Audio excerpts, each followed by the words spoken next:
morning students. In previous lecture we will discuss the chapter number 4 geometric constructions. In this lecture we will start the new chapter, chapter number 3, circle.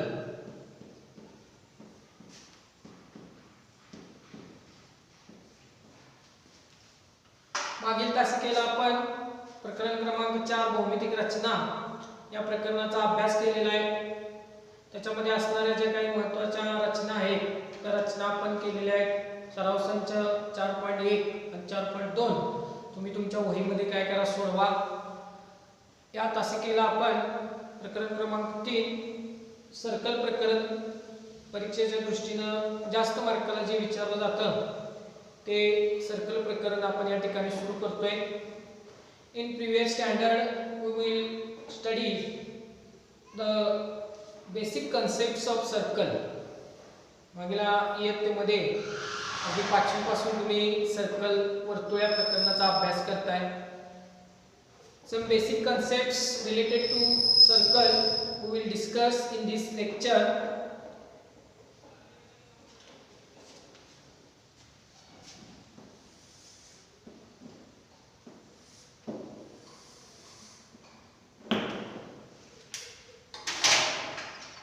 मागील अनेक किंवा मागील इयत्तेमध्ये तुम्ही वर्तुळ आणि त्या वर्तुळाशी संबंधित अनेक संज्ञा संकल्पना अभ्यासलेल्या आहेत. त्याची थोडक्यात आपण या ठिकाणी उजळणी करूया.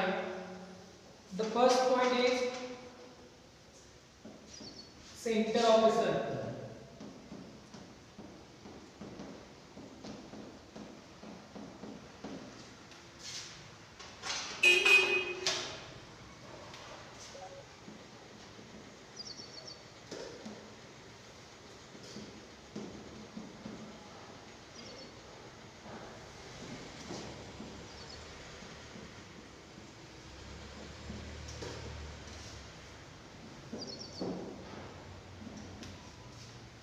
पहिला जो मुद्दा आहे वर्तुळाशी संबंधित संज्ञा कन्सेप्ट आपण अभ्यास करतोय.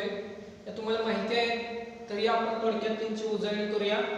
पहिला आहे सेंटर ऑफ ए सर्कल म्हणजे वर्तुळाचा केंद्रबिंदू. त्याच्यामध्ये कोणता वर्तुळाचा केंद्रबिंदू असेल तर point O. Point O is the centre of a circle. आता त्याची व्याख्या काय सांगता येईल आपल्याला हे फक्त तुम्हाला माहिती आहे पण आणखी एकदा आपण उजळणी करूया. पॉइंट O हा प्रत्येक बिंदूपासून कसा आहे समान अंतरावरती आहे. वर्तुळावरील जे काही परिघ आहे त्याच्यापासून समान अंतरावरती आहे. The point O is equidistance from points on the circle. वर्तुळावरील बिंदूच्या पासून जो बिंदू समान अंतरावरती असतो त्याला काय म्हणायचं centre of a circle. Next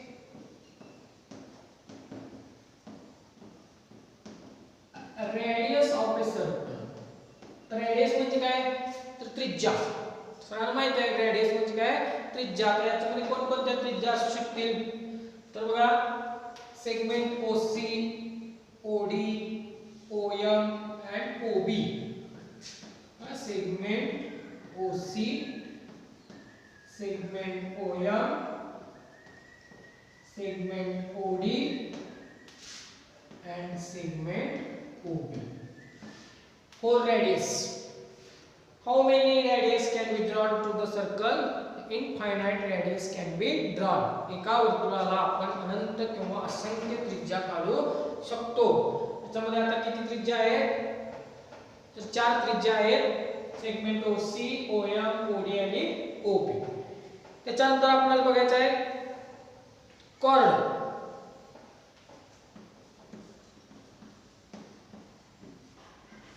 cord म्हणजे काय तर वर्तुळाची जीवा. त्याच्यामध्ये कोणकोणत्या जीवा असू शकतील तर पहिला कॉर्ड म्हणजे काय the segment joining any 2 points of the circle.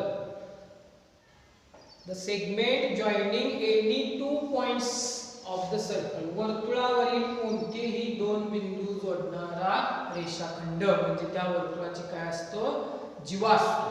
त्यात कोणकोणते असू शकतील बघा सेगमेंट AB वर्तुळावरील कोणते दोन बिंदू जोडलेले आहेत.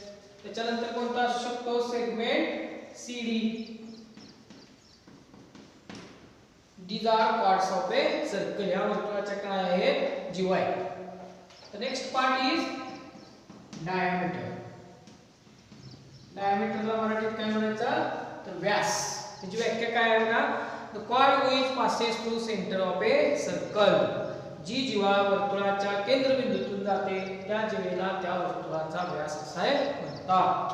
म्हणजे आता एकच आपण डायमीटर काढलेले आहे segment CD.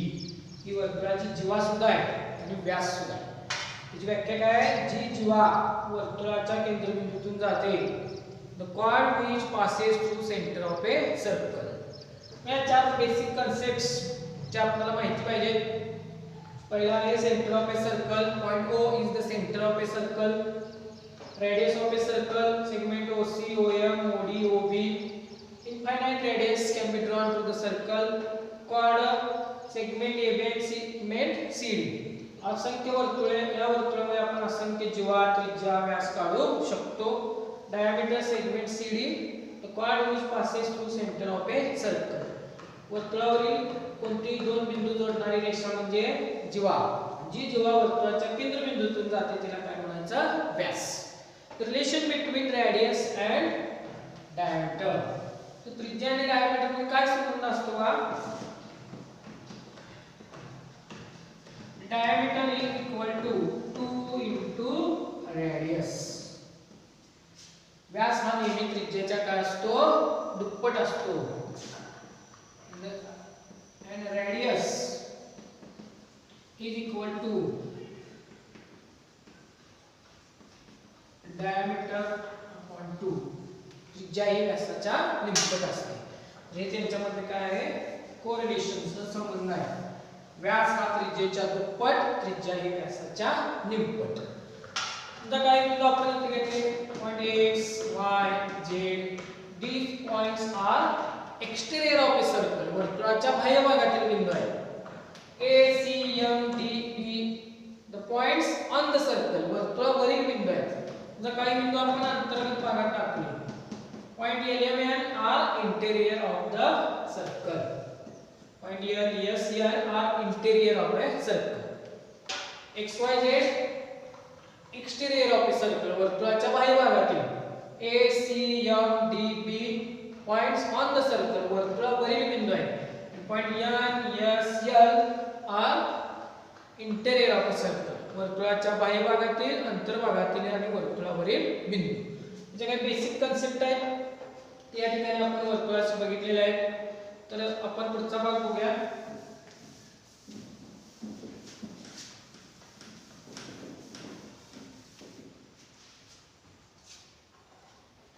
The next part is circles passing through 1, 2 and 3 points. 1, 2 आणि 3 बिंदूतून जाणारी वर्तुळ. एका बिंदूतून आपण किती वर्तुळे पास करू शकतो 2 बिंदूतून आणि 3 बिंदूतून. तर एक मार्काला याच्यावरती ऑब्जेक्टिव्हला तुम्हाला प्रश्न विचारला जाऊ शकतो. तर त्याच्यामध्ये पहिला मुद्दा आहे बघा इनफायनाइट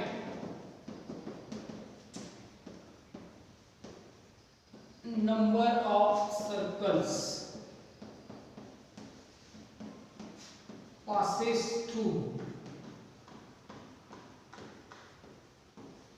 one point. हा शब्द कुठला महत्त्वाचा आहे तर इनफायनाइट एका बिंदूतून जाणारी आपण असंख्य वर्तुळे काढू शकतो. म्हणजे एका बिंदूतून पास होणारी आपण असंख्य वर्तुळे काय करता येतील आपल्याला काढता येतील. ऑब्जेक्टिव्हला प्रश्न महत्त्वाचा एक मार्काला infinite number of circle passes through one point. बघा एक एक्झाम्पल असं घ्यायचे आम्ही समजा ए बिंदू घेतलाय आणि याच्यातून पास होणारी आपल्याला किती वर्तुळे काढता येतील तर इनफायनाइट नंबर ऑफ सर्कल्स आपण याच्यातून काय करू शकतो काढू शकतो. तर अशा पद्धतीने लक्षात ठेवा infinite number of circle passes through one point. Next part, infinite number of circles passes through two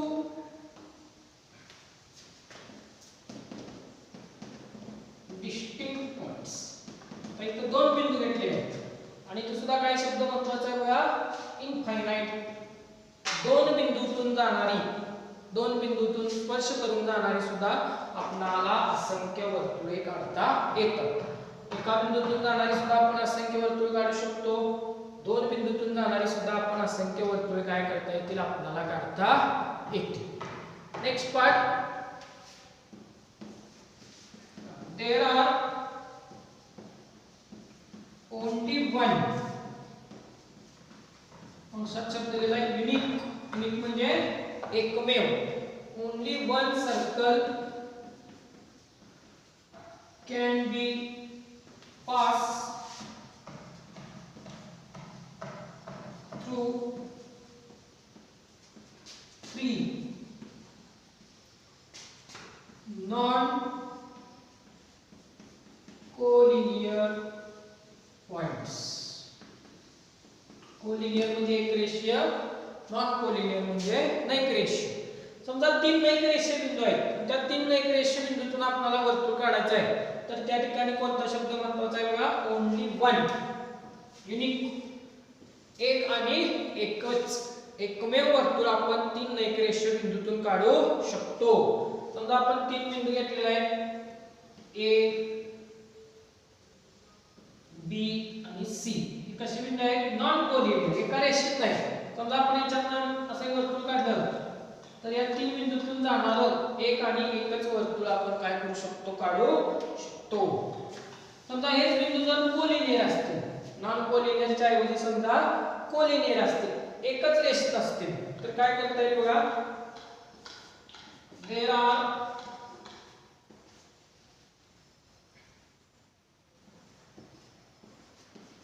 there are no circle can be passed through three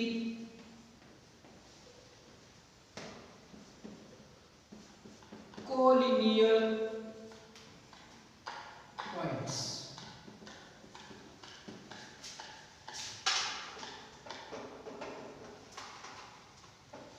त्यात कोणता शब्द महत्त्वाचा आहे, no circle can be pass through three collinear points. तीन एक रेषीय बिंदूतून जाणारे एकही वर्तुळ आपण काढू शकत नाही. मग त्याचं एक्झाम्पल समजा घ्यायचं झालं, समजा ए, बी आणि सी हे तीन एक रेषीय बिंदू आहेत. तीन एक रेषीय बिंदूतून जाणारं, तिन्हीतून जाणारं आपल्याला वर्तुळ काय करायचं आहे, काढायचं आहे. तर आपण काढू शकतो का, तर आपल्याला या तीनही बिंदूतून जाणारं एकही वर्तुळ आपल्याला काढता येणार नाही. दोन बिंदूतून जाणारं आपण काढू शकतो, पण तीन बिंदूतून जाणारं आपल्याला वर्तुळ काढता येणार नाही. मग आपण या ठिकाणी चार पॉइंट्स बघितले, circle passing through 1, 2 and 3 points. Infinite number of circle passes through 1 point, एका बिंदूतून जाणारे असंख्य वर्तुळ काढता येतील. Infinite number of circle passes through two distinct points, दोन भिन्न बिंदूतून जाणारी असंख्य वर्तुळे काढता येतील. There are only one unique circle can be pass through three non collinear points. तीन नैक रेषीय बिंदू असतील तर त्यातून जाणारा आपल्याला एक आणि एकच वर्तुळ काढता येतं. There are no circle can be pass through three collinear points. जर तीन बिंदू एक रेषीय असतील तर त्याच्यातून जाणारा आपण एकही वर्तुळ काढू शकत नाही. त्याचा पुढचा जो भाग आहे तो सेकंड अँड टँजेंट थेरम, स्पर्शिका प्रमेय. स्पर्शिका छेदिका म्हणजे काय वर्तुळाच्या, तर हा भाग आपण काय करूया पुढच्या तासाला बघूया. तुम्ही झालेले पॉइंट्स जे आहेत ते वहीमध्ये नोट डाऊन करा. वर्तुळाच्या जे काही बेसिक कन्सेप्ट्स आहेत ते तुम्ही अभ्यासा. 8वी मध्ये तुम्हाला आर्क ऑफ ए सर्कल, वर्तुळ कंस जे प्रकरण झालंय, जर तुम्हाला 8वीचं पुस्तक मिळालं तर त्या पुस्तकात थोडंसं घेऊन ते प्रकरण तुम्ही काय करा, वाचण्याचा प्रयत्न करा. पुढचा भाग आपण पुढच्या तासिकेला बघूया. धन्यवाद.